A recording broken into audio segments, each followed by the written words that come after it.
Church dito sa Obando, Bulacan. Yung mga mag-asawa na gusto magkaanak dito po. Yung ano, ayun po mga bayan. Mahal na Birhen ng Salampaw, Obando, Bulacan. Sasayaw lang kayo rito mga bayan, yung mga mag-asawa na gusto makaanak, no? Sasayaw lang kayo dyan sa loob ng church, no? Marami na pong milagro na mga mag-asawa na nagkaroon ng baby, magkaanak na sila, no? Dayuhin nyo lang po itong Obando Church, no? So good morning po mga bayan. Welcome po sa ating new update rito sa New Manila International Airport. Atin pong silipin ngayon mga kabayan. Kasama po natin ang pinakasikat na vlogger, Salomo 21. Itong New Manila International Airport mga kabayan ay may sukat po itong 2,500 hectares mga bayan. Ito po yung napakalaking airport na initayo sa buong Pilipinas. At napaka-strategic na lugar ito mga bayan. Malayo sa mga high-rise building, no? At pinupunduhan po ito ng SMC. Start ito noong September 2019. At may pundo po ito mga bayan na $13 billion. At ito sa 700 pesos per month.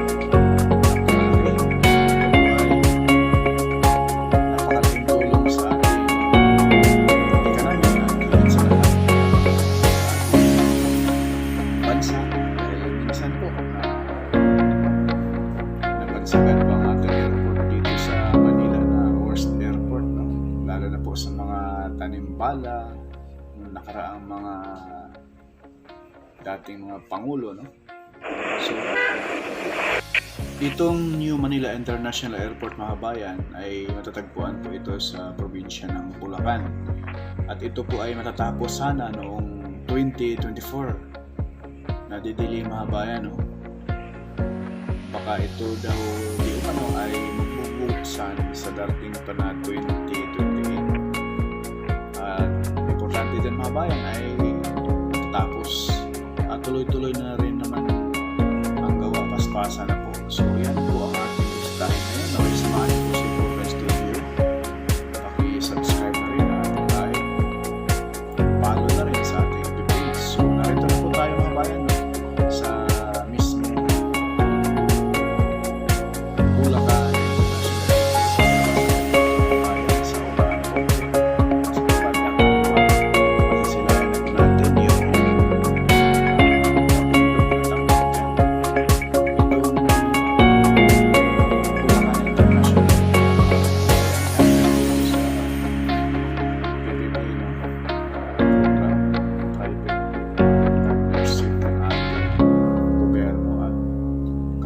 ng SMC. So ayan na po sa palibot natin mga bayan ay puro dagat na po ito, no? Karugtong na po ito sa dagat mga bayan. Dito sa portion na ito, konting pag high tide, minsan daw ay umaapaw yung mga ano dyan, yung dagat rito sa mismong dinadaanan natin. So ayan po, marami pong ano rito mga bayan, no? Namimingwit sa gilid lang. So ito, bandang kaliwa mga bayan. Ito po ito sa kaliwa natin. Yan na po yung way papasok doon sa airport. Yan na yan sa kaliwa natin. So diretso lang muna tayo mga bayan. Silipin natin muna. Mamaya may drone shot tayo dyan. Silipin muna natin yung tulay na ginagawa rin po dito sa unahan. Dahil yan po ay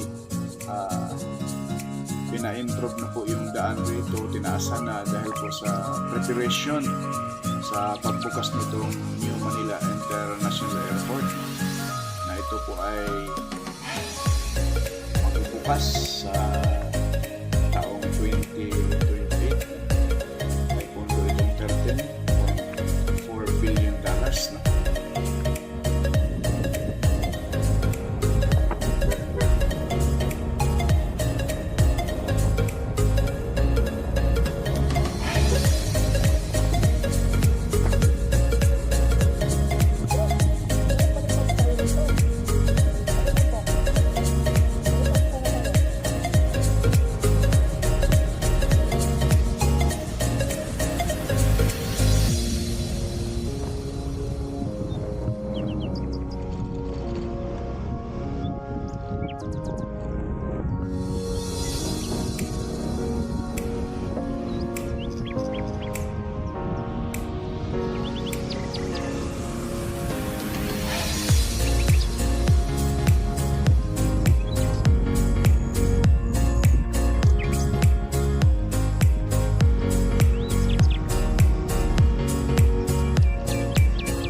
kanina mga kabayan, dyan tayo dumaan sa baba. No?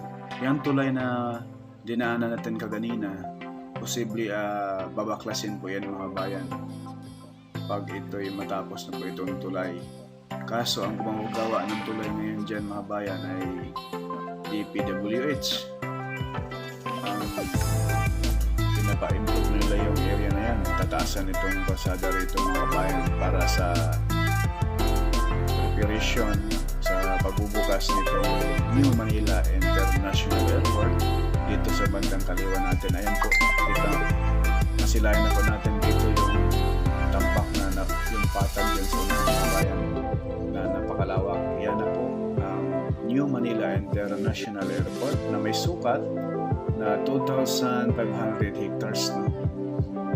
Pinupunduhan po ito ng San Miguel Corporation ng $13.4 billion. So ayan na po, napakahaba na po yung natambak nila ng mga bayan. So mado na po siya ngayon.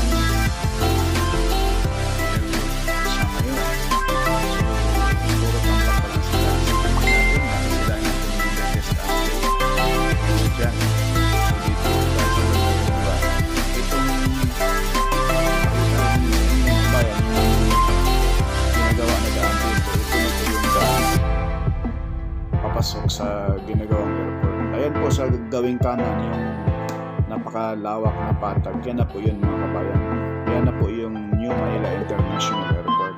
Mataas na pong tambak yan mga kabayan. Kahit anong high tide ng dagat ay hindi na po yan maabot kahit anong pang masama ang panahon. Dahil siyempre tataas yung dagat na paghampas ng alon, hindi na lang siya aabutin dahil sa sobrang taas na aabutin. So ayan na po yung yung daan na yan. Yan po yung tinuro ko kanina na tayo ay tour sa ground shot natin. Yan na po yung papasok sa airport. So na sa ngayon mga bayan. Siguro naman bago mag 2017 tapos na po yan. May dugtong na po yan doon sa mismong ginagawang airport. Ayan po.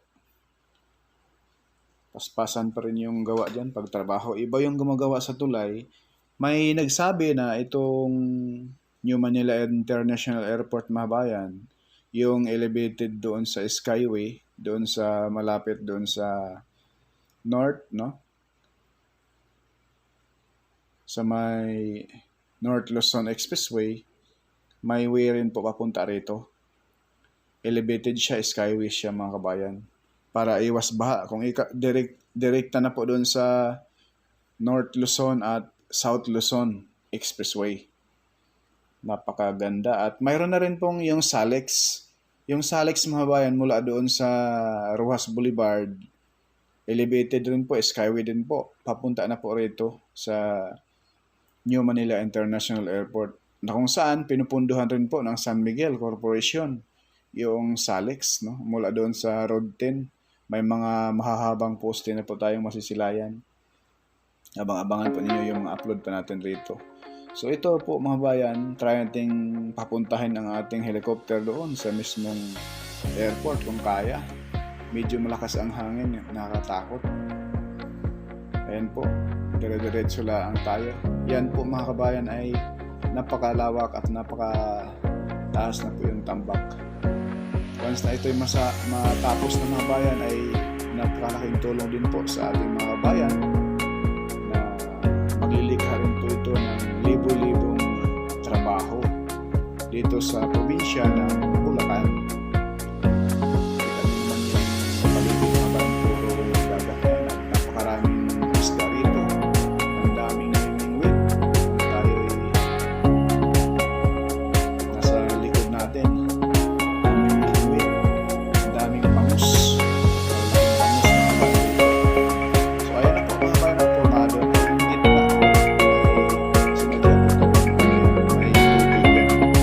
Sa lahat ng airport, meron niya